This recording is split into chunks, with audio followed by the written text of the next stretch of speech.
Good afternoon. Oh, it's there. Good afternoon, morning, evening, or night, ladies and gentlemen, and welcome to Is It As Good As They Say? As good as they say? Is it as good as they say, or are people saying this is bad? Because I have no idea. I don't use social media anymore. Season 3. Season 3. Yeah, I'd say mostly good. Positive. I'm Alex, I'm Jamie. and we're going to talk about Season 3, baby. Yeah, I literally just finished this show this morning, this season. Yeah, I've kind of watched it in two stints. like Season 2's split of sorts. Yeah, I kind of split it myself in a sense. Yeah. This is good too, because I'm coming at it from the perspective of someone who's read the whole story. Yeah. I got the compendiums last year and just read through the whole thing, so I couldn't wait.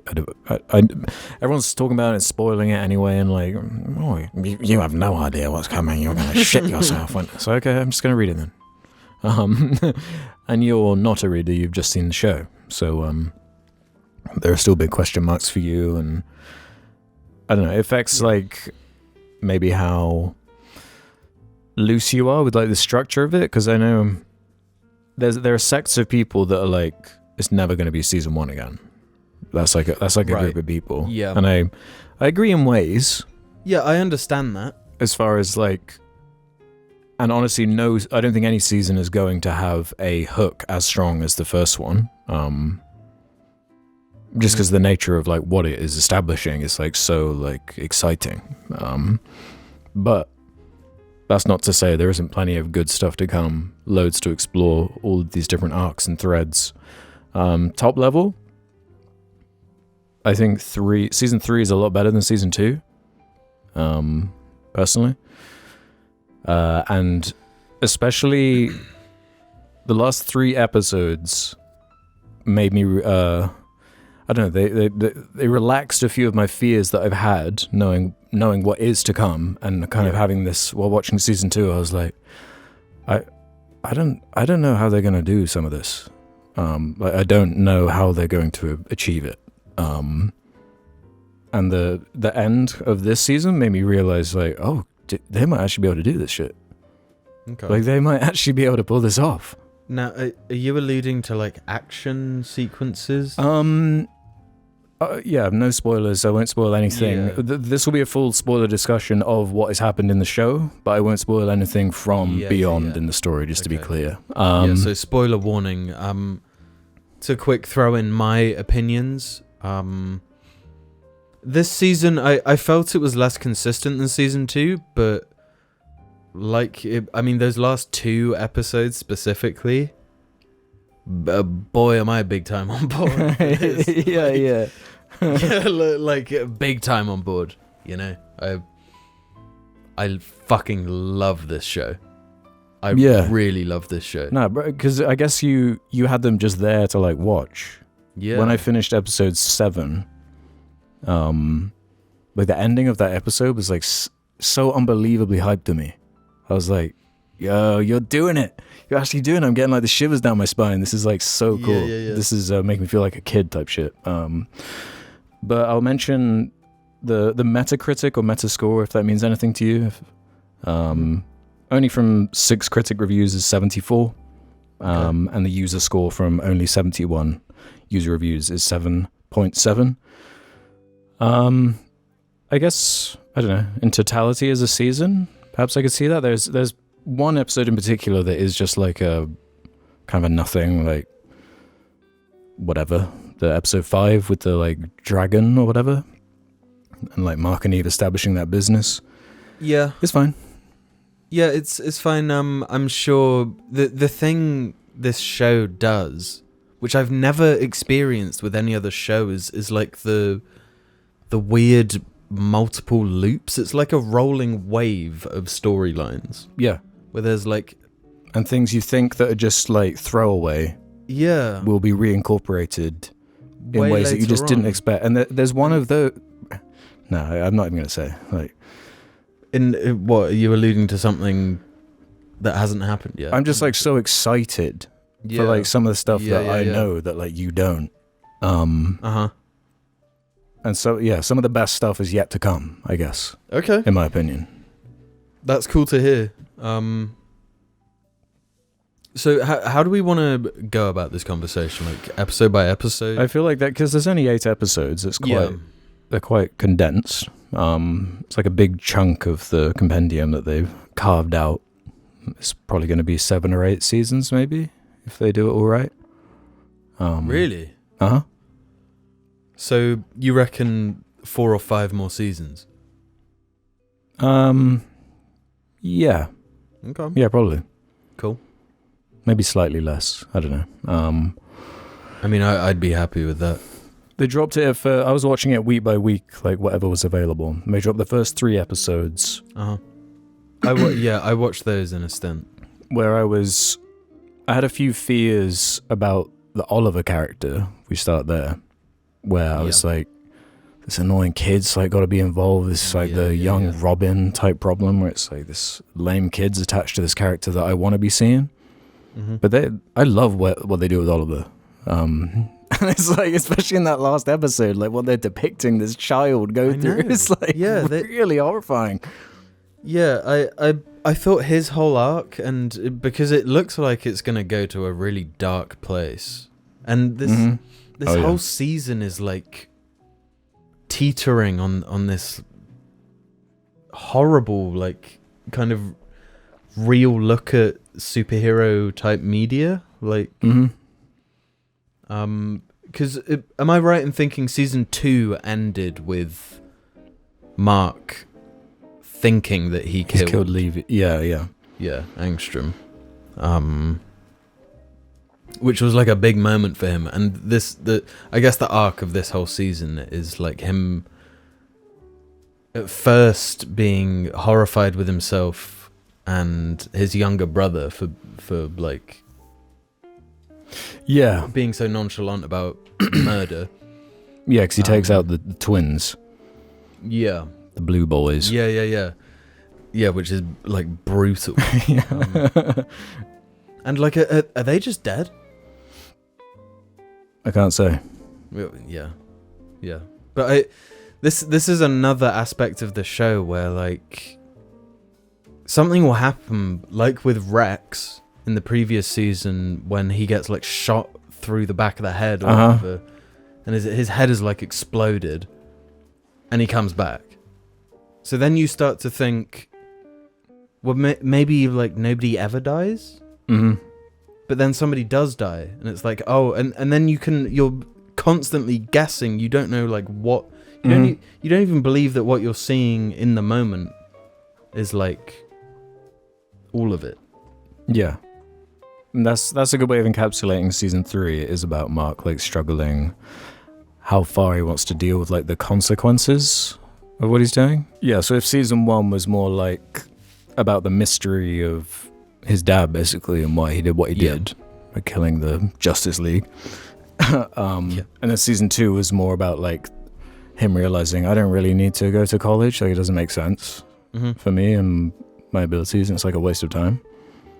So that's kind of why I prefer this one over season 2, because I find that it's like quite an obligatory superhero kind of trope where it's like we got to get through this to get to the good part, in my opinion. It's like, but it's still kind of necessary to explore, and you do get the Levy stuff. Yeah, I love season 2 for that setup for Angstrom.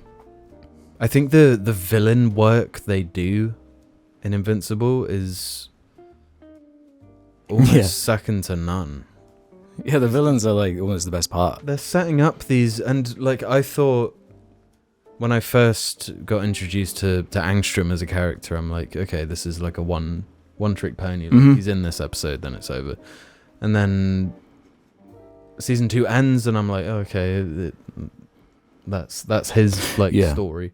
And then he obviously comes back later in this season, and there's other characters that are introduced, and I'm like, I really like these characters, which we'll get to. But yeah, I love the use of villains.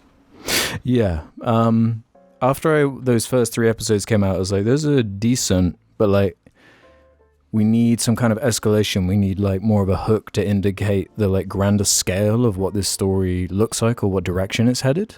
And then you get episode 4, which I remember being the issue of the comic where I was like, okay, I'm just like totally hooked now because I can kind of see like the arc of where this is going to go broadly with because all the Viltrumite stuff is the best stuff. And it's the only episode I think you get with Nolan and Paul. Yeah. Is it Paul? Sorry, Alan. Alan the alien. Alan the alien. Why did I say Paul? Because he's Paul in Paul. The alien. Holy shit. That was just completely like unintentional. Paul the alien. Hell yeah. Yeah. And that's where you kind of get that bigger reveal that there aren't that many Viltrumites. Yeah. And it's cool if you go back to like season 1 or like earlier in the comics when Nolan is explaining it to Mark, they're showing like there's like thousands of them and it's like a whole civilization. Yeah. But it's like an unreliable narrator type thing. So that for me was like, oh, this isn't just like an aimless, like we're just throwing out all these threads. It kind of implies like, oh, there's like a way that this challenge of the Viltrumites, the scale of it is something that they have a chance at least. Yeah. Whereas before that, it's like, what are they gonna do? Like, they've got like nothing they can do about this problem. Yeah. So that episode like really kind of picks up the pace a bit for me. The episode 4 there. Also, am I right in thinking in the first 4 episodes they do a bunch with the Cecil? Yeah, I like that opening like 10-15 minutes of like his backstory. How he gets his face scarred. A shout out to Walton Goggins, I love. And they draw him a lot more he's way like uglier in the book. He's got this like Dexter Jetster like neck and shit. Like they kind of make him they hotify him a little bit for the show. Yeah. But he is cool as a character. He's an awesome character, and I really have been enjoying how, like on social media, people like really debate his choices and Mark's choices. People like they get really frustrated with Mark because like the joke is that he always gets like the shit kicked out of him, and he's like always like kind of going up against it. Yeah. That's exactly why I love him as a character. That's like but also that I think the show does enough to show that he's not like a pushover. The scenes when he confronts Cecil, like me having no idea where the show's going. Yeah, I thought like there's a chance that he just kills him right now. Yeah, like they show him off to be so powerful and like angry. That whole whole the edge of my seat. Stuff. Because that whole conflict with the chip put in him that can disable his flight and throw his balance off. Yeah. And like you're there with Mark obviously because like, that's a fucked up like thing to do, but also, that's what makes it's complicated because you do kind of see Cecil's like his logic, his logic behind it. He had Omni-Man do what he did. So as like a third person, he's like terrified of him and what he's capable of. Yeah. And that's part of what makes the Mark thing so interesting. And it's also what is so great about Oliver as well, because he's a bit more like leans more to his dad's side of like his philosophy and attitude to how he sees humanity, because he's not a human, so like he doesn't really have that innate connection. Yeah, which is hilarious. Yeah, and I just love that as like a little writing trick just to speed up his like aging. So like it's really not that long before he's like an adult, and then he's like a full character that way, which is sweet. Yeah, what else is going on in that early section? Yeah, one thing I was thinking about in episode 4, where you get that Viltrumite reveal, was like this action is fun and the animation is decent. But I'm thinking about like what's coming, and I'm like, if it's at this level, it's not going to work. I mean, I'll be honest. In a couple of those early episodes, I was like, this kind of just looks like bad, like straight up. Yeah, and that's been an ongoing issue I feel with the show, and it is about like budget management and and like in hindsight, I'm fine with it. Like that's totally cool. Yeah. I would just. I don't know, maybe now that they've kind of done this for 3 seasons in a row, I can relax and think like when they need to show more impressive stuff, they'll save it for that. Yeah. But at the same time, I wish every episode could have more like consistency. Yeah, I agree. Yeah, because some of it, like, it just really isn't very good. Like it looks cheap. Yeah, genuinely. Whereas, like, I know, like a bunch of anime, they cut costs and stuff, but I feel like the gap isn't quite the same. It depends on the studio and like the project. Yeah, for sure. But I like, hear what you're saying. Yeah, you kind of have to allocate. This is like the biggest. I mean, to me, maybe I'm wrong, but like Western animation. That's part of why I'm cheering on so hard. Cause it's like, it's Western animation made for like an adult audience. This is like the only thing doing it that I'm aware of. And it's like, it's not like a Mars Express where like no one cares about it.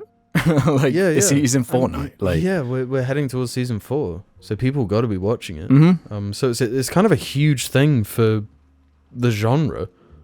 Yeah, and it's definitely like the most exciting like superhero stuff going on for sure. Oh my God, like big time. Yeah, like I didn't know this was even allowed. Like they're allowed to make new characters. Like new superheroes are just valid. Like it can be done. It doesn't have to be fucking Spider-Man again. Yeah, exactly. As much as I love Spider-Man. And the way it kind of is extremely self-aware, like with the parody stuff, with like, it just has the right balance with its like, it knows what to parody, what tropes to play on, but also create a character that means something and like is interesting and complex and goes through a lot. And also like use the tropes of like comic book superhero characters in like it's doing the comic book thing. It's not like The Boys where the whole thing is like making fun of. It's like so irreverent to the point where like the characters start becoming like a parody of themselves at a certain point. Yeah, this like it takes itself seriously. You know, it is a comic book. Yeah, you know, it's irreverent, but also in reverence of your Supermans, of your Batmans. Yeah, like, it's not taking the piss. It's laughing alongside with. Yeah. So do you have anything to say about the like dragon episode and the prison stuff and the gang stuff and the auto-tuned? He's like a Black Mask type character. Yeah. I'm kind of cool with it just for like fleshing out the universe. Like the idea of like superheroes or supervillains being more like this is what people would do, you know. It doesn't shy away from in your Batmans and in your Spider-Mans and this stuff. Maybe not so much Batman, but it shies away from like the actual gritty real type shit. Yeah. Whereas in this universe, like it goes full on. This is what these people would do. It's like really human. Making that little business, and they need a bit of time for Mark and Eve, I guess, to build up their relationship a little bit. That aspect I did feel was kind of rushed. But then the characters bring attention to the fact that they feel rushed in the relationship. Yeah, because he has that whole conflict with the future Eve from a different timeline being like, we really should have got together. Yeah. And I think like that's... Which is really fucked up for him to like be faced with. It's like, what are you supposed to do with that information? Like, yeah. He like tries his best. That's what I love about him. He tries his best. He has that Spider-Man thing where like he's just beat down like constantly, and like it's just scratching the surface as far as that shit's concerned. Yeah, he's super human with it. And I do like that dynamic, and they don't like over dwell on that shit. I hate when like romance stuff like forces in a conflict and then just lingers on it for too long. It like brings it up. Characters are rightfully annoyed, and then they get over it and like open up, and then it's like full on fast Yeah, paced yeah. into the relationship, but I was feeling it was too fast and the characters bring attention to it, and then when the characters bring attention to it, I feel like I can't have a problem with it narratively. Like they've still managed to fast track it, but the earnestness Yeah. and genuinity with the voice performances. Yeah, I'm glad you said it. I was about to bring that up too. So fucking good. Stephen Yeun, bro. Yeah, he fucking killed it. He gets like better as well with each season. Yeah, what he's bringing. like I'm sure we're gonna talk a fair amount about the last 2 episodes. Yeah. In particular, but he's doing some stuff in that penultimate episode where I'm like, yeah, he's just an actor and he's like a voice actor, like a proper bona fide voice actor. Yeah, he's playing like multiple different guys. It's incredible, but that's not to like ignore the other cast, the rest of the cast. Yeah, we would shout out Goggins, blanking on her name right now, the Gillian Jacobs who plays Eve. Yeah, awesome. Even that comedy guy who plays Rex, I think does a good job. I think he does a really good job. I think the show has just beautifully manipulated my emotions with that character. Yeah, because you like hate his ass at the beginning. Yeah. I despised him. He's like intentionally annoying and unlikable. And then I feel like you get used to him by season 2, and then you think he gets killed. Yeah. And then he kind of realizes that he's an asshole, and yeah, I think what's that actor's name? Because he was in like Brooklyn. Jason Mantzoukas. Yeah, he does a fantastic job. And such a like distinct voice too. A very distinct voice, and he's got a tendency to like deliver stuff in the same way over and over. Yeah, because he's in like Big Mouth. Yeah, he is. Yeah, but he was the only funny character too. He was. Yeah. So shout out to him for that, making that. There are just so many great characters. Like Donald as well, I think's a cool character. Alongside Cecil. Yeah, really cool character. In that dragon episode, I thought there was some quite like fucked up psychological like weird visuals with the duplicate's twin brother, who like how he escapes from that prison and he's like hiding on the ceiling while the clones of himself he like explodes himself out. And Shrinking Ray like explains that like they feel everything. They're like the other ones. So like just the kind of implication of that is like really fucked up. Yeah. So I quite like that prison escape sequence. Even though I didn't really care about that episode as far as where it sits. It's just like that's an issue of a comic type thing to me. Whereas like in a TV show, it doesn't translate quite as well. Like there are a few like issues I remember reading, be like, yeah, that was whatever. But then you go to the next one and the story picks up, or a different arc is explored. Right. But yeah, that's I guess a translation issue. But I'm assuming, again with like the rolling stories thing, nothing ever feels like a waste of time because I know it's like set up, even if it's set up for just an element of a different plot. Just to set it up, I feel like it's time spent well. Yeah. There are like some arcs like I don't really care about. One or two that I don't give a shit about, but there are some that are so good that I'm just like fine with that slight disparity. Yeah. So like, should we go into those last 3?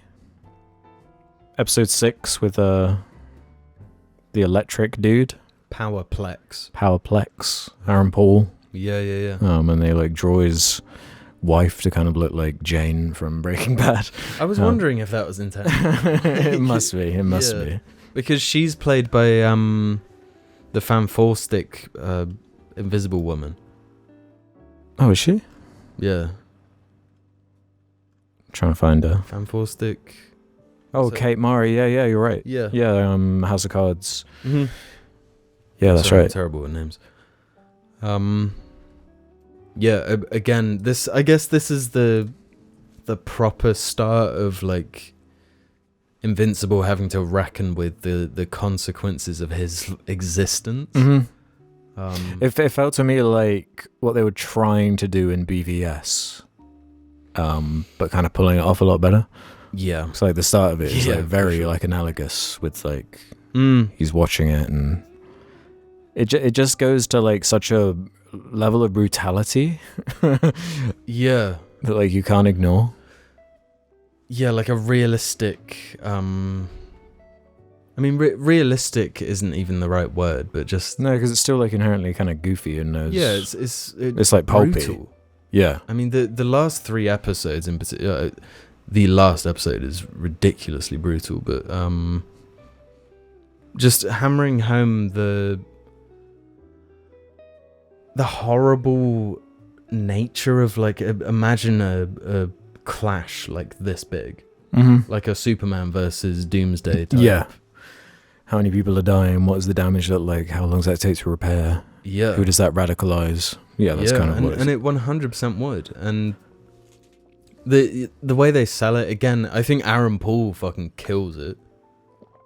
Yeah. He does an awesome job. Like his screams and stuff. It was like emotionally resonating with me, even though I like in the back of my head I'm kind of thinking the words he's saying are kind of like goofy, like, comic book stupid, but he's like he's elevating it. his heart and soul is so in it, and his screams are so guttural. Yeah, he does scream a lot. Yeah, yeah, which works for the character.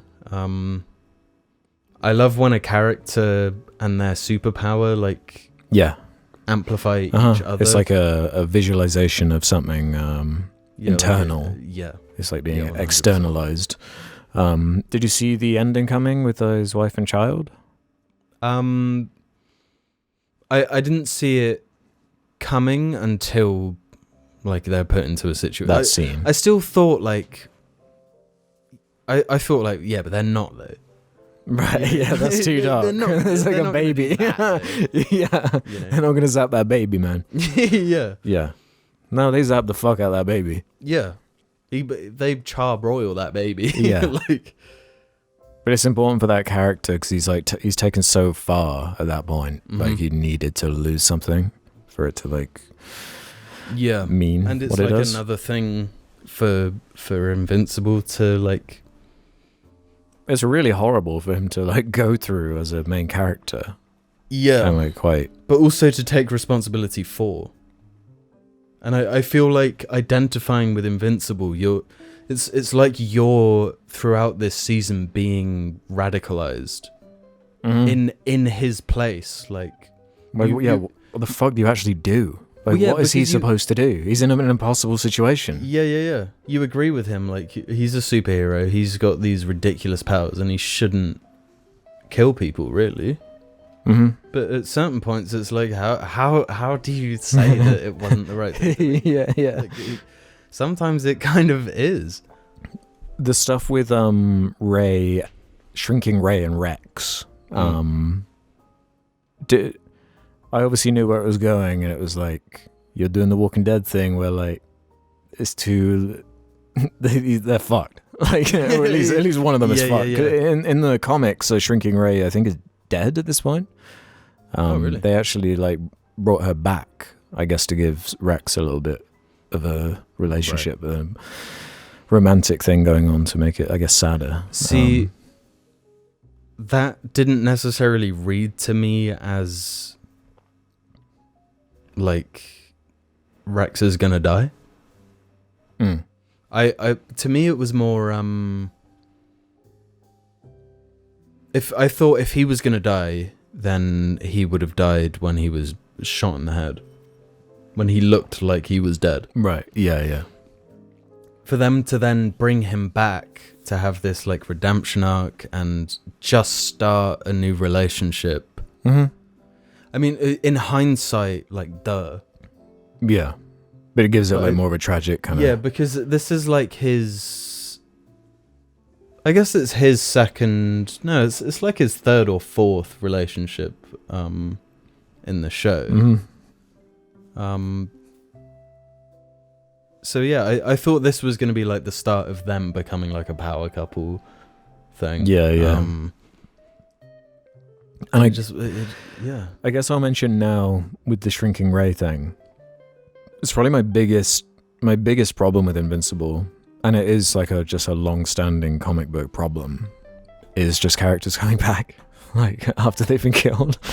It's my biggest problem with the whole story of Invincible. Yeah. It's not so egregious as to like remove tension entirely or make like the melodrama not work. But they do it a lot of times throughout the whole run. Yeah. I mean, and even in just this season. In these 3 seasons, there's been loads. Yeah, there's Shrinking Ray, there's Rex, basically. There's Angstrom, Levy, there's Eve. Like that's plenty to even reference as evidence. That's just this season, right? Yeah. Yeah. So I get that with people being like a critique, not knowing where it goes or whatever. Yeah. But I still feel like the story has consequence. Yeah, for sure. And like I kind of alluded to it a little while ago, this exact problem. And it's like the issue with that like spy movie. Who's in it? The Taron Egerton. Oh, Kingsman. Right, where they have like the technology that can like just bring anyone back from the dead. Yeah, so then they to kill a character, he has to step on a mine and explode. Yeah.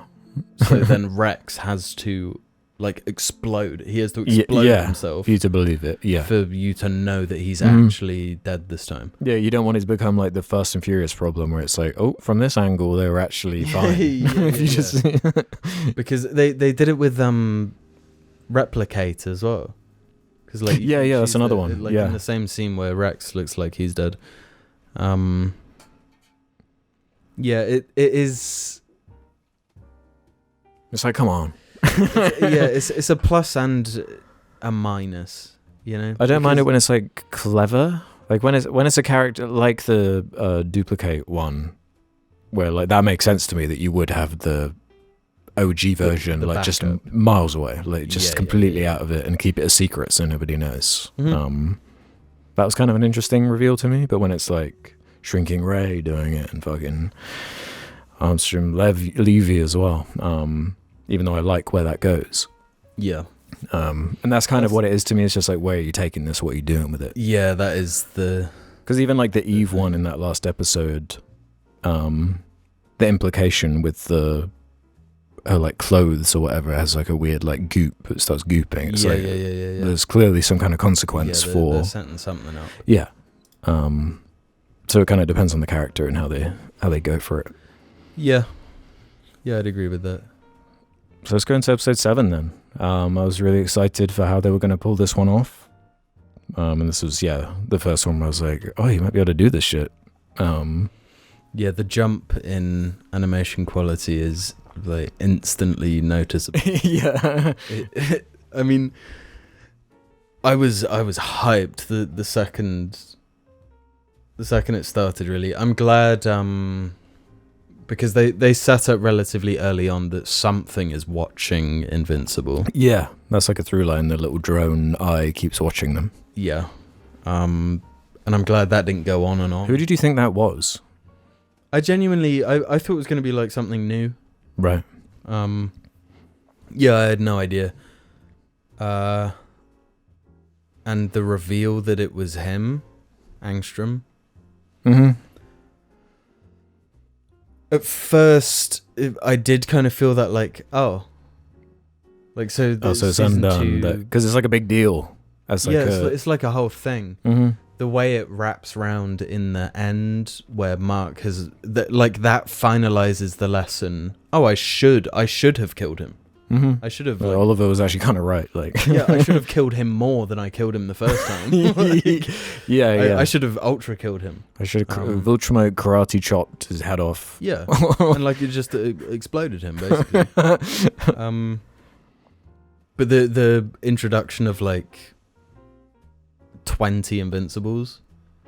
Yeah, I like what it kind of implies about the main Mark too. Mhm. But there's like most of them are evil.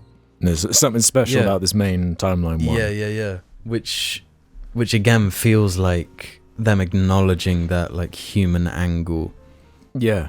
I love Someone how with that much power probably would 9 times out of 10 go yeah, of course. crazy. Uh-huh. Yeah, you just go mad, basically. Yeah.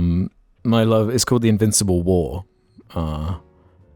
which makes it sound like it's just like, oh, is this going to be like a whole season type thing? But it's one episode. I love that. Yeah. I love that it's like so short and like, Yeah. it just moves. Like it doesn't linger on shit. Like, Mm-hmm. let's just get this story moving. And that's what I like about the whole story of Invincible, is that it will do that. It will just do something wild, just completely shift things and change the whole trajectory of the story pretty much. Yeah. And like just raise the stakes in a way where it's like there's no coming back from this, like, and the consequences of this happening are permanent for the characters. It's not Family Guy, it's not going back to square one like next episode, you know what I'm saying? Yeah. Yeah, like in this episode it turns into this like global catastrophe. The world is fucked. Yeah, and the fact that it's Mark's doing it as well. Mm-hmm. Where it's like you just saw on an intimate personal level with the Aaron Paul character what that did with just what happened in that first season. That's why like people were saying that episode was filler, the Aaron Paul one, and I was just like, bro, Really? you don't know what filler means. That's character development. Yeah, 100%. Like it's like kind of crucial, and it makes the next episode then hit a lot harder when it's like you've just seen what it does to like one individual, and then that global catastrophe that you're seeing unfold. Like it makes it hit harder. Yeah, and the immediate reutilization of him in that episode. Yeah. Like it hits that home. Yeah. He gets this like weird, like warped kind of revenge in a way. And yeah, that's a nice little kind of mini arc that they managed to fit in there. But like, yeah, we're saying about that voice acting, the way they characterize each one of these Marks. Mm-hmm. And one of the things, like, a lot of the time people will say in adapting something from its source material that, like, oh, stuff was lost or, like, it was boiled down in a way. Yeah. It's almost the opposite with certain things in this show where what they add tends to improve it a lot. Wow. Like in that scene with all the Marks when they're, like, kind of confronting Levy or Levy. Like, the dialogue they add in there where they're, like, mentioning, like, William and all this kind of, like, just giving them a little bit of sensitivity of like, oh, the Mark I know is it buried in there somewhere. Yeah. That kind of stuff They is are really the same cool. person. And like the Mohawk one, I just like how evil some of them are. Like, I wouldn't even keep you as like a slave or whatever he says to that one. And he's like doing the moves his dad did in the first season to like fuck them up. Yeah. I love there's a little interaction between two of them as well where the like Omni-Man looking one with the cape says something to another one and he says like fuck off. Yeah. And then the Omni-Man one says swearing doesn't make you cool. Yeah, I love that delivery. It's so perfect. Yeah, I thought that was a really great episode. Yeah. And that's what I mean about Steven Yeun. Yeah, he like the amount of energy he's putting into this. Not just as the main character, but then as like 20 other versions of the main character, which are villains. But yeah, I love his voice. And I really like the Levy fight scene with all those like little drone ball things. Yeah, I love the way they did that. It was a rare moment where it was like, oh, Invincible can kind of clap. Yeah. We're talking about how like he's always losing all these fights, but yeah, I thought it was going to see him get step way worse up for him. Yeah. And yeah. And then how did you feel about Levy getting away? And these weird like android people like, I like the no, I'm not working for you anymore. Like you're ours now. Yeah. And again, that's like another thing to add to. It's like a lottery, like full of lottery balls. Like, yeah, is this going to come back? It's like, spinning, what? You don't know which one's going to come out first. It's in the lottery ball machine. Like, if you had to guess with the Levy, like pushes all of the Marks into a portal and gets rid of them. Like, would you assume that's over with the multi-Marks? I hadn't really considered it because they kind of do a montage at the end of every season of the stuff still in play, and they weren't there. Mm-hmm. So I wasn't really thinking about them. But I guess now that you mention it, they could, but I don't know how. How or why? Yeah. Yeah, and but that's the case with all of it. Everything's still in play. I don't know how or why they're gonna come back, but I know they will, and it's gonna be cool. When it's all done, like going through it in one burst will be like super satisfying. Yeah. As long as they do it right, you know. Yeah.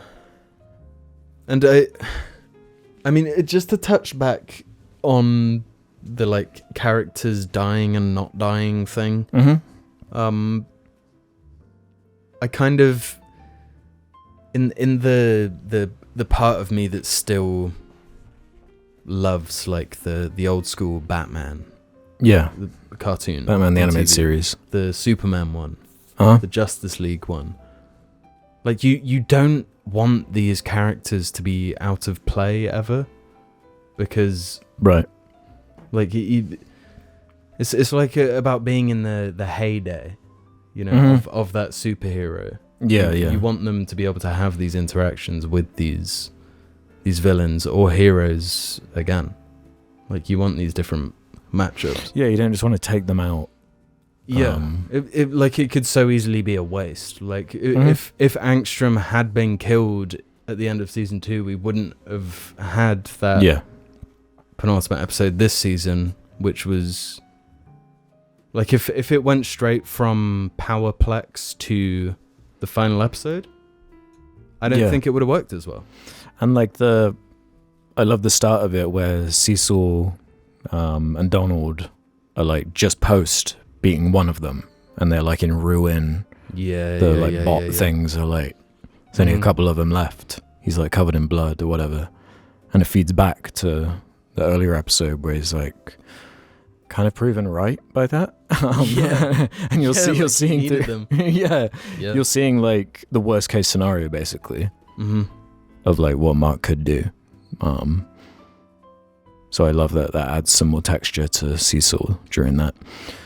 How did you feel about Rex's like sacrifice then? Did you see that coming? I didn't, and I liked it. I thought it worked. Like in hindsight, like I'm glad it was this way around. I'm glad I didn't like see it coming. Yeah.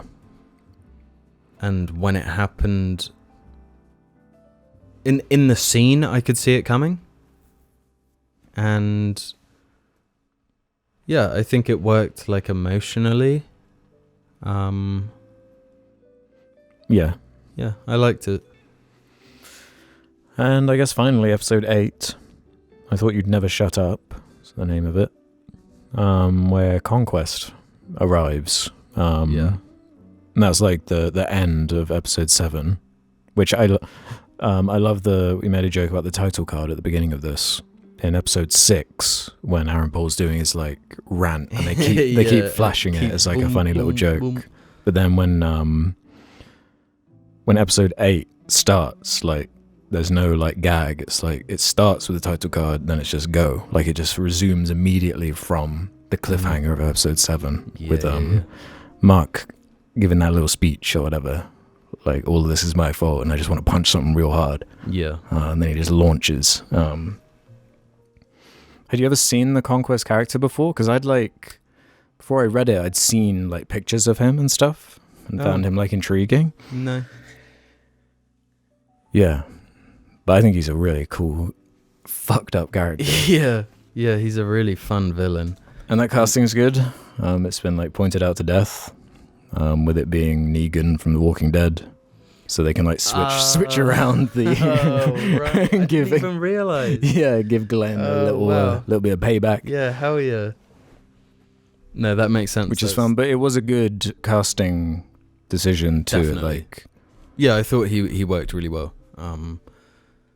To flesh out a villain that much in the time that they have, It's like most movies can't do that. Yeah, Most and superhero movies. some of the best stuff from that is added, like it's new for the show Really? that isn't actually in the book. Okay. Like that whole speech he gives when he thinks he's won, and he's like, "All the others are scared of me," and Yeah, and all that like, creepy I'm shit so that he's saying. lonely. Yeah, Yeah. it's really fucked up and freaky. And that Yeah, whole but thing of him in space and like making a heart out of blood. That's Yeah. like a new addition as well. Yeah, and the action. The action is amazing. Like some of the So animation is good. crazy good. Dude, I was like Yeah. holding my head like, Uh-huh. what am I looking at Uh-huh. right now? Like It's like when you're looking through the pages, it's like what your imagination is conjuring pretty much. Yeah. And it's Yeah. like they actually pull it off. Yeah, and it's like so clear and crisp. I didn't realize they could even do that with this show. Oh. Mm-hmm. And I kind of got to say the same for the previous episode as well. Yeah. Like both of them look amazing. Yeah. I don't think I've seen animation quite like this dynamic and energetic since Edge Runners. Right, yeah, there are some very impressive shots. I love that shot of like Oliver flying across trying to catch up. Yeah, and they're like fighting but so fast that he can't catch, like he actually can't catch up. The amount of like kinetic movement Mm-hmm. you have to display in 2D animation it's really impressive. And where it works in a way that like Man of Steel or something like that doesn't, is like the consequences baked into it. Mhm. Like we've just ended the last two episodes of like the main character being like, this sucks, like this is like all my fault in some way, and then like shoving him straight into this conflict, Yeah. which is doing a worse version, a more extreme version than what happens with his dad at the end of season 1. Like it's an even bigger scale. It's someone who he doesn't even know. And yeah, what he does is like even more vicious. Yeah. And in a sense, because of that aspect of not knowing him, it's not as effective as the ending of the first season. On an emotional level, no. But as far as like a scale and action level, it makes him a great villain because he's so sort of uncaring. And he's like such a genuine psychopath. Yeah, he's like... There's no reasoning with him. There's that great shot where Mark is just like, just hold up, please. Like, just wait. Like, he puts his hand up and he's like, nope. And just slams him. And he's grabbing Oliver and like slamming him into the ground and pulling his skin and shit. Well, he's like trying to rip him in half. It's really brutal. And it just keeps going with that. Like, they're fighting and fighting and then... It must be like a full like half an hour of action pretty much. Yeah, but it's that perfect like action scene pacing where it's like fight, talk, fight, talk, fight, talk. And at first I was thinking like, man, this is the moment when Invincible goes nuts. This is the moment where he doesn't this guy looks intimidating, but Invincible's like angry, dude. And I was like, no, wait, no, I'm wrong. He just gets clapped. He gets totally fucking destroyed. But then you still kind of get that in the resolution of the fight scene with help from Eve, who turns up. And I thought the reason they were fast tracking this relationship stuff was because they were going to kill her at the end of the season. And then that pretty much does happen. And I was like, I knew it. And then she doesn't die, again contributing to the thing we were saying, but it looks like that's going to have consequences or something happening further down the line. And I've felt relieved with Mark. Yeah, because again the performance is so good. Yeah, I really like her, and I like their dynamic. And it gives like Mark in the moment a good reason to escalate his viciousness in response, where it's like, what do I even have to lose at this point? I'm just gonna fucking go monkey mode. Like, he goes pure monkey mode and punches him in his robot hands so hard that his hand which explodes. is an awesome like page in the comic. Like the way they adapt like the visuals of it is really well done. Through a lot of the montages and references. It's so like genuine and accurate as well to the Really? source material. Yeah. It's like perfect. That last episode in particular, I was like, yes, I've been like complaining about this animation like in every season pretty much. There's some great animation in the last episode of season 1 that really stands out to me, but there's nothing really jumping at me from season 2 even close to this level. No. I mean, like, this was like benchmark, impressive. Yeah. I was stunned. I love the way they kind of simplified the design of Conquest, because obviously you can't have character designs that are too complex when you're drawing so many frames. Like it's just a bad use of time and resources to have them over a certain level of detail. Yeah. But they capture him in like just the right way, with the like facial expressions, with the line work, with the movements and everything, matching it with that voice. He's a creepy motherfucker. Yeah, he is. And then the action scene like further escalates. It's like exploding people with like just the motion of exploding themselves as well. Like it made me feel like gross. Yeah. Like he explodes his right arm by punching the other guy's robot arm, and then he gets his other hand like crushed. He's like biting chunks out of him. Yeah, it was giving me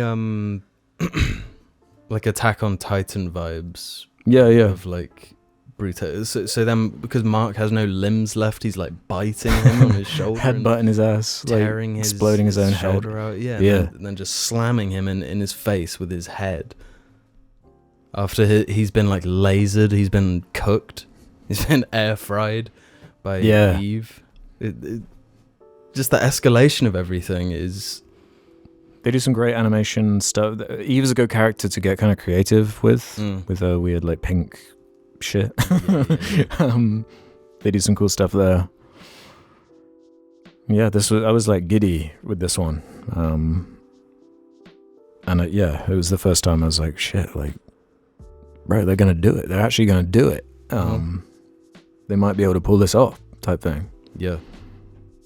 I mean, I don't know what it is that they need to pull off, but I'm if down. it's if the animation quality is like this and they do what happens in the story, it's just gonna be so fucking good. It's gonna be so good. I'm hyped. I was hyped without you telling me. It just gets better, and so I'm more hyped. Like. I do have one thing I got to bring up though before I forget in this episode that it's like really fucking weird to me. Rex's funeral, right? Yeah. A robot has this like speech where he's like, "I'm gonna change my name to Rex in his honor." Yeah. And he's already like a clone of him. Yeah. And like no one says anything. It's like the creepiest, weirdest fucking speech. I would have loved like a reaction shot of someone like side-eyeing him or something. Yeah. Because it's really, really bizarre. It's like, what the fuck are you talking about? That's a good point. Like he was acting as if like that's a normal thing, like people do. Like that character, I don't know quite where you're supposed to land on him, because he is creepy and weird. I think Robot's my favorite character in Invincible. And I'll just leave doesn't surprise me one. And it's not because of what has happened yet. Oh really? But I'll leave it at that. Yeah. I mean, his design and everything is so like. I love his like robot design. The like weird like kid shit is fucking bizarre. It's really strange. But I also love it. I love how many options you have for favorite characters in the show. Yeah, and the robot stuff with him being like this like goopy guy in a vat. Yeah, at first, and then he's like a clone of Rex, and steals some DNA. It's really strange. He did some straight up villain shit. I thought he was being set up to be a villain in season 1, and now he's like hardline good guy. I love that. I love that they separate the voices too of when he's like Zachary Quinto. If they didn't, it would be the most confusing. Yeah, it would. I love Zachary Quinto as a robot. I think that's a really good casting decision. I like like the like gremlin girl. She turns into a gremlin. Monster Girl, yeah. Yep. Yeah. Yeah, she's a cool character too. Awesome character. I liked Paul. Yeah, it doesn't get much screen time, but yeah. The duplicate Paul guy was cool. Alan, obviously. Oh, I thought you meant Alan because of the Paul joke because earlier. Paul actually is a There character. is a character called Paul. Yeah, Dupla Paul. Is that actually his name? And is Kate's The like criminal is his Yeah, is the her assassin. twin. Yeah, because he was played by Shang-Chi. Oh really? Yeah. I didn't know that one. Yeah. And I like him. He's cool. Yeah, I'm hyped. I just want more now. I know, yeah. This has happened at the end of every season. Mm-hmm. So Yeah, we haven't really mentioned Debbie Grayson. cracking character. Yeah. Fucking I just dig her cracking being character. around. Yeah. She's actually so important to the whole story working. Mm-hmm. I love the actor that plays her. Yeah, another really good performance. Yeah, surprise. What did you think of the tease at the very end? Because I was like, I was actually gonna like With Mr. cream Krabs? myself if because they show like the red hand and I was like, is that my fucking boy? Oh. Is that fucking dinosaur? I'm gonna fucking shit myself. It wasn't there. It was like this Hellboy dude. Mm-hmm. And this is something original, like that isn't in the comics. This whole arc, so nobody knows what it means. Oh. Well, the Hellboy guy wasn't in season 1 in the original. He might have been like just a throwaway thing, like he was in one. Right, I can't remember. He was definitely in season 1 of the show, though. I remember that. Yeah. Yeah, I remember that. Because he's like part of the mystery of Nolan. In that He's first like season. investigating. He's Yeah, like yeah. a detective. So I was like, oh, that's interesting. What are they going to do with that? Yeah. So when should the dinosaur? He should be next season. Okay. He should be coming in. Is that you just coping? If he's not, I'm gonna fucking flip. You're gonna boycott the show. It's so goofy as well. His name is fucking Dinosaurus. But he's such a good character. Yeah, but that's going into the future, I guess. Yeah, right. Any other threads to pick out? I think that's most of the season. I'm probably going to rewatch that last episode a few times. Yeah, I wouldn't blame you. Yeah, I dig it, man. I'm happy with where it's going. I just stop getting celebrity cameos for everybody and just like invest in that animation. That's my main thing. That's an excellent point. If every episode was the quality of episode 7 and 8, that's on an animation level, then like I'm pretty happy outside of the constant like people just coming back from the dead thing, which is I think a fair critique. I think it is a fair critique, but I also think it's part of like the comic book vibe. Yeah. You know, That's what I kind of write it off as. I don't want Spider-Man to fight Doc Ock and then Doc Ock's dead. You know? Yeah. Sometimes it is better to keep characters around. But it is a delicate game you're playing with that, though. But you're going to start pissing people off. Yeah, for sure. But at the same time, like it would be equally annoying if it's like a Batman thing where the Joker gets arrested and then that character breaks out of prison. Yeah, and it's like that's equally just the same thing, and then that becomes farcical in its. But that's one of the things I do like about Invincible is it has an ending. Like it's building to an ending. Yeah. That's like a comfort to me. Yeah. There's a story planned out. And storyboards for the animators. Basically, yeah. So I'm hyped. I'm hyped to get more Nolan, get some Dinosaurus, and things I won't say.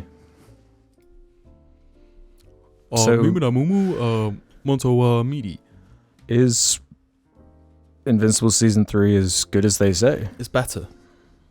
It's better than 74 or whatever it was on Metacritic. 74. Yeah, I'd probably give it higher. I'd give it a 75 at least. I'd give those last 2 episodes, so like they're like 10s. a 9. Well, that last one might be a 10 if I rewatch it. That Rex fucking funeral was so weird to me. I don't know. But the episode that did it more for me was episode 7. Really? Yeah. Mm-hmm. That was the escalation. That was like where I want to get. I know it's not feathering the larger storyline so much. Yeah. But it answered the main burning thing for me was the little drone guy. Mm-hmm. That's like the immediate hook, I guess. Yeah. But before I drone on too much.